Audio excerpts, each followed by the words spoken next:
जय श्री श्याम दोस्तों, आस्तिक कहानियों में आपका स्वागत है। गर्भ गीता का अध्याय, जिसको सुनने मात्र से ही मनुष्य कभी गर्भ में जन्म नहीं लेता और इसे सुनने और पढ़ने से पितरों को मुक्ति मिल जाती है। श्री कृष्ण भगवान जी का वचन है कि जो प्राणी इस गर्भ गीता का सद्भावना से विचार मनन करता है, सो वह पुरुष फिर गर्भवास में नहीं आता है। अर्जुनोवाच, हे कृष्ण भगवान, यह प्राणी जो गर्भ विषय आता है, सो किस दोष को करके आता है?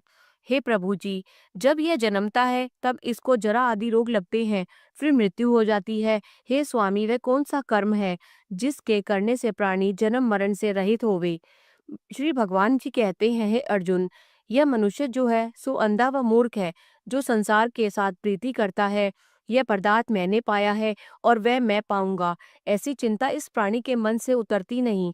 आठ पहर माया को ही मांगता है, इन बातों को करके बार बार जन्मता है और मरता है। वह गर्भ विषय दुख पाता रहता है। अर्जुन कहते हैं, हे श्री कृष्ण भगवान, यह मन मस्त हाथी की नाई है। तृष्णा इसकी शक्ति है। यह मन तो पांच के वश में है, काम, क्रोध, लोभ, मोह और अंधकार। इन पांचों में अहंकार बहुत बली है। सो कौन यत्न है जिसको मन वश में होए? श्री भगवान कहते हैं, हे अर्जुन, यह मन निश्चय ही हाथी की नाई है। तृष्णा इसकी शक्ति है। मन पांच के वश में है और अहंकार इनमें श्रेष्ठ है। हे अर्जुन, हाथी जैसे अंकुश के वश में होता है, वैसे ही मन रूपी हाथी को वश में करने के लिए ज्ञान रूपी अंकुश है। अहंकार करने से यह जीव नरक में पड़ता है। अर्जुन कहते हैं, हे भगवान, जो एक तुम्हारे नाम के लिए वन खंडों में फिरते हैं, एक वैरागी हुए हैं, एक धर्म करते हैं, इनको कैसे जाने? जो वैष्णव है वो कौन है?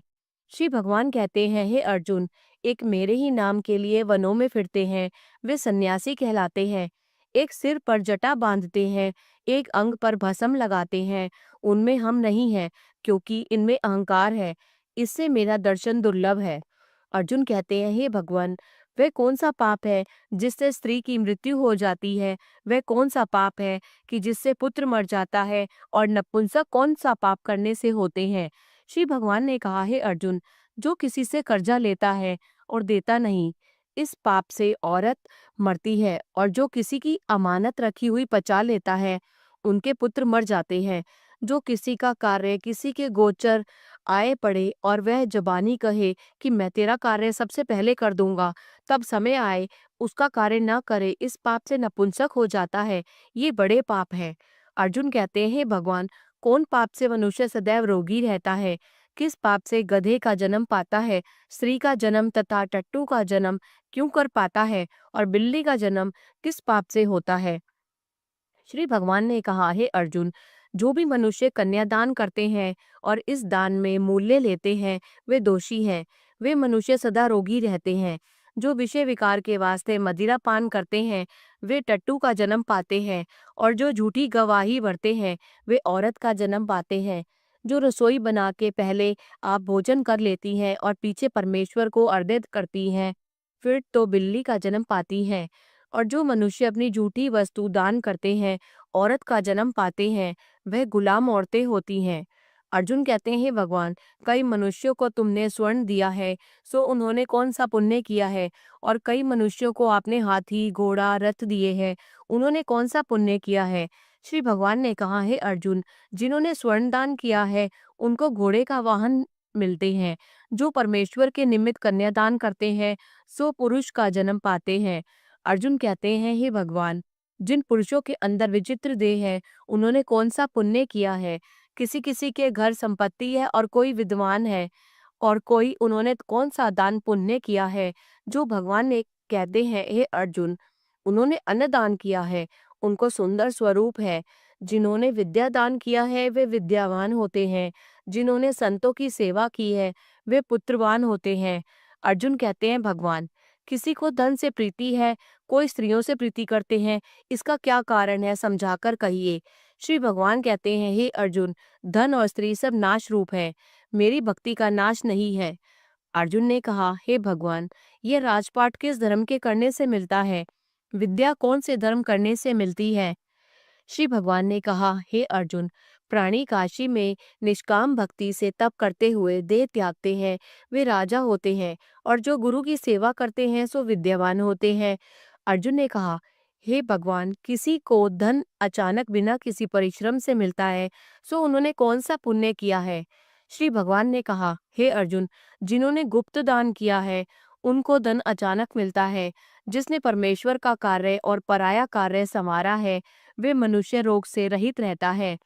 अर्जुन ने कहा, हे भगवान, कौन पाप से अम्ली होते हैं और कौन पाप से गूंगे होते हैं और कौन पाप से कुष्ठी होते हैं? श्री भगवान ने कहा, हे अर्जुन, जो आदमी नीच कुल की स्त्री से गमन करते हैं सो अम्ली होते हैं। जो गुरु से विद्या पढ़कर मुकर जाते हैं सो गूंगे होते हैं। जिन्होंने गौघात किया है वे कुष्ठी होते हैं। अर्जुनोवाच, हे भगवान, किसी पुरुष की देह में रक्त का विकार होता है, वह किस पाप से होता है? और दरिद्र होते हैं, किसको खंड वायु होती है, और कोई अंधे होते हैं तो कोई पंगु होते हैं, सो कौन से पाप से रहित होते हैं? और कई स्त्रियां बाल विधवा होती हैं तो ये किस पाप से होती हैं? श्री भगवान ने कहा, हे अर्जुन, जो सदा क्रोधवान रहते हैं उन्हें रक्त विकार होता है। जो मलिन रहते हैं वे सदा दरिद्री होते हैं। जो कुकर्मी ब्राह्मण को दान देते हैं उनके खंड वायु होती है। जो पराई स्त्रियों को नंगी देखते हैं, गुरु की पत्नी को कुदृष्टि से देखते हैं, सो अंधे होते हैं। जिसने गुरु और ब्राह्मण को लात मारी है सो लंगड़ा व पंगुला होता है। जो औरत अपने पति को छोड़कर पराये पुरुषों से संग करती है वह बाल विधवा होती है। श्री अर्जुन कहते हैं, हे भगवान, तुम परम ब्रह्म हो, तुमको नमस्कार है। आगे मैं तुमको संबंधी जानता था, परंतु अब मैं ईश्वर रूप जानता हूँ। हे परम ब्रह्म, गुरु दीक्षा कैसे होती है? सो कृपा करके मुझको कहो। श्री भगवान ने कहा, हे अर्जुन, तुम धन्य हो, तुम्हारे माता पिता भी धन्य हैं, जिनके तुम ऐसे पुत्र हो। हे अर्जुन, सारे संसार का गुरु जगन्नाथ है। विद्या का गुरु काशी, चारों वर्णों का गुरु सन्यासी है। सन्यासी उसको कहते हैं जिसने सबका त्याग करके मेरे विषय मन लगाया है, सो ब्राह्मण जगत गुरु है। हे अर्जुन, यह बात ध्यान देकर सुनने की है। गुरु कैसा करे? जिसने सब इंद्रियां जीती हो, जिसको सब संसार ईश्वरमय नजर आता हो और सब जगत से उदास हो। ऐसा गुरु जो करे परमेश्वर को जानने वाला हो और उस गुरु की पूजा सब तरह से करे। हे अर्जुन, जो गुरु का भक्त होता है और जो प्राणी गुरु के सम्मुख होकर भजन करते हैं उनका भजन करना सफल है। जो गुरु से विमुख हैं उनको सप्त ग्रास मारे का पाप लगता है। गुरु से विमुख प्राणी दर्शन करने योग्य नहीं होते। जो गृहस्थी संसार में गुरु के बिना है चांडाल के समान है। जिस तरह मदिरा का भंडार हो उसमें जो गंगाजल है जो अपवित्र है, इसी तरह गुरु से विमुख का भजन सदा अपवित्र होता है। उसके हाथ का देवता भी खाना या दान नहीं लेते हैं। उसके सब कर्म निष्फल होते हैं। कुकर, सूकर, गर्दभ, काक, ये सब योनियां सबसे बड़ी खोटी योनि है। इन सब से वह मनुष्य खोटा है जो गुरु नहीं करता। गुरु बिना गति नहीं होती, वह अवश्य नरक को जाएगा। गुरु दीक्षा बिना प्राणी के सब कर्म निष्फल होते हैं। हे अर्जुन, जैसे चारों वर्णों को मेरी भक्ति करना योग्य है, वैसे गुरु धार कर गुरु की भक्ति करना योग्य है। जैसे गंगा नदियों में उत्तम है, सब व्रतों में एकादशी का व्रत श्रेष्ठ है, वैसे ही अर्जुन शुभ कर्मों में गुरु सेवा उत्तम है। गुरु दीक्षा बिना प्राणी पशु योनि पाता है। जो धर्म भी करता है सो पशु योनि में फल भोगता है, 84 योनियों में भ्रमता रहता है। अर्जुन कहते हैं, हे श्री कृष्ण भगवान, गुरु दीक्षा क्या वस्तु है? श्री भगवान ने कहा, हे अर्जुन, धन्य जन्म है उसका जिसने यह प्रश्न किया। तू धन्य है। गुरु दीक्षा के 2 अक्षर हैं, हरि ओम। इन अक्षरों को गुरु कहता है। यह चारों वर्णों को अपना श्रेष्ठ है। हे अर्जुन, जो गुरु की सेवा करता है उस पर मेरी प्रसन्नता है। वह 84 से छूट जाएगा, जन्म मरण से रहित हो नरक नहीं भोगता। जो प्राणी गुरु की सेवा नहीं करता वह 3.5 करोड़ वर्ष तक नरक भोगता है। जो गुरु की सेवा करता है उसको कई अश्वमेघ यज्ञ के पुण्य का फल मिलता है। गुरु की सेवा मेरी सेवा है। हे अर्जुन, हमारे तुम्हारे संवाद को जो प्राणी पढ़ेंगे और सुनेंगे सो गर्भ के दुख से बचेंगे, उनकी 84 कट जाएगी। इसी से इस पाठ का नाम गर्भ गीता है। श्री कृष्ण भगवान जी के मुख से अर्जुन ने श्रवण किया है। गुरु दीक्षा लेना उत्तम कर्म है।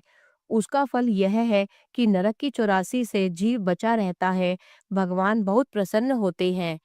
बोलो श्री कृष्ण भगवान की जय।